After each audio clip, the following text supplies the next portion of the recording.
Commander Chris Hadfield, who we're talking about, he lives the astronaut's dream. His career filled with firsts, culminating in this year's 5-month mission as the first Canadian to command the International Space Station. Hadfield will be a hard act to follow for the next person. Okay, garnered rock star status, celebrity status, 1 million Twitter followers just overnight.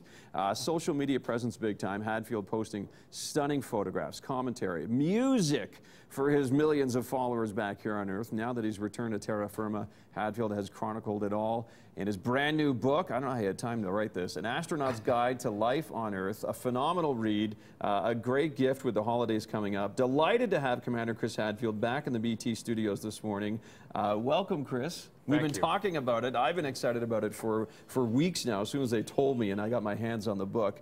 I got a question right off the get-go. How does your time as an astronaut orbiting the Earth at 27,000, whatever it is, kilometers an hour, yeah, how does that prepare you for life back home? You know, all the preparation happens way in advance of flying in space. I was an astronaut prior to this last flight. I was an astronaut for 20 years, and I'd been in space 20 days. So it's kind of the other way around. And the real life for an astronaut is on Earth. And it's all of the preparation and the skills that you learn, not just technical skills, but how to deal with danger, how to deal with complex problem solving, how to deal with multinational teams of people, how to climb up the ladder of success and then back down the ladder of success over and over again and keep yourself sane. Those are the real skills that matter. And you learn all of those on Earth. And then hopefully you've learned enough things that when you get going 27 or 28,000 kilometers an hour, you have all the things that you need in order to be successful, because by then, often, it's too late if you're not. Yeah, no kidding. Last time you and I chatted, Chris, was right before you were parade marshal. Here we are. I was one of probably 20 reporters that chatted with you. We look good together. We do look pretty good together. I'm, of course, smiling from ear to ear. It was the first time I met you. Back then, I remember we asked you to take off your boot because it was a special custom-made boot that you had, and you had to lean on me for balance. And talk about the physical recovery for you, because I know you're probably still not 100%, are you? You know, we learn so much about the human body if you can just change one variable and then see all the things that readapt. And in that case, it's my balance system. But when you take away gravity, of course, your balance system, blood pressure regulation, your heart size, how your cardiovascular system responds, osteoporosis, depression of your immune system, all of those things happen. I even had arterial sclerosis. A lot of it mimics really rapid aging. But what's interesting about it is when I came back, when I was leaning on you to put my boot on, it's reversing.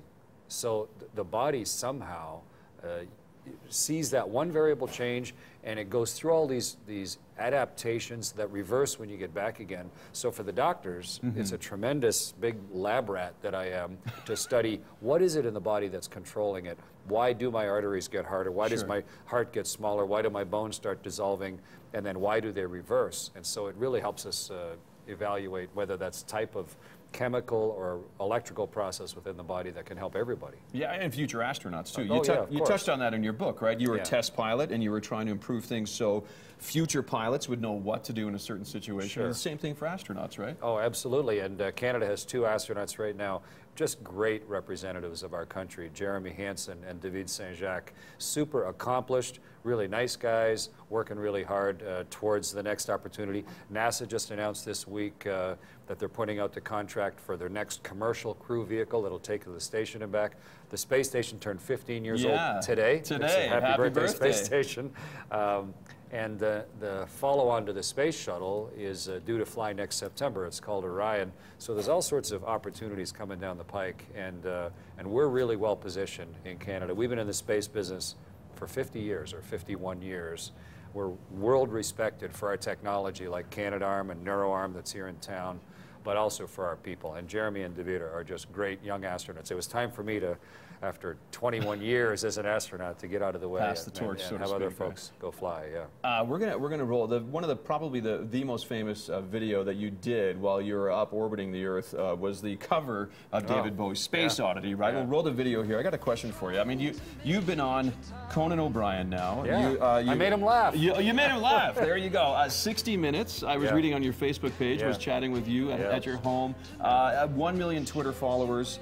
You showed everyone in space regular day-to-day things, how it's done in zero gravity. I mean, now that you're back home, you've written a book, you're chatting with people like me all throughout the world. I mean, what's next for Chris Hadfield? Well, I've never really worried too much about the small change of what's next. I've always just been pursuing the things that I'm interested in, the things that I think are important, and then try to communicate that with the people around me to the best ability that I could. Social media is a wonderful tool for honestly sharing the things that are delightful to you or interesting to you or hard for you. And I'm amazed at the number of people that are mutually interested in it. And so now that I'm back in Canada, just bought a house, moved back to Canada, bought a house a week ago. Just slowly, we've been out of country 26 years in Russia and the US. Just getting settled back. I took a part-time professorship at the University of Waterloo, consulting with a couple groups, but I'm really trying to let myself get settled, truly get my feet back on this ground and wait and see both the opportunities that exist and what really is in my heart for things that are important. So I think within a year or two I'll decide and commit and get involved full time in something. But for now, I'm still recovering with the book and other stuff. There's still a transition time for my wife and I, and we're getting there. She must be happy. She's a hard-working woman, and she has sacrificed and compromised a lot in order to let me pursue all these things. I promised her 35 years ago we would move back to Toronto at some point where she's from, so we bought a house in Toronto and we're just getting ourselves back to being regular Canadians again. There you go. Commander Chris Hadfield, 5 months orbiting the Earth at almost 28,000 kilometers per hour. Yeah. An amazing thing. A pleasure to meet you. The book is called An Astronaut's Guide to Life on Earth, in stores now. I have read it. You don't have to be a huge fan of space like me to enjoy it. Really cool book. It's a pleasure as always. Thanks. Thank you Good to talk for to you. coming in.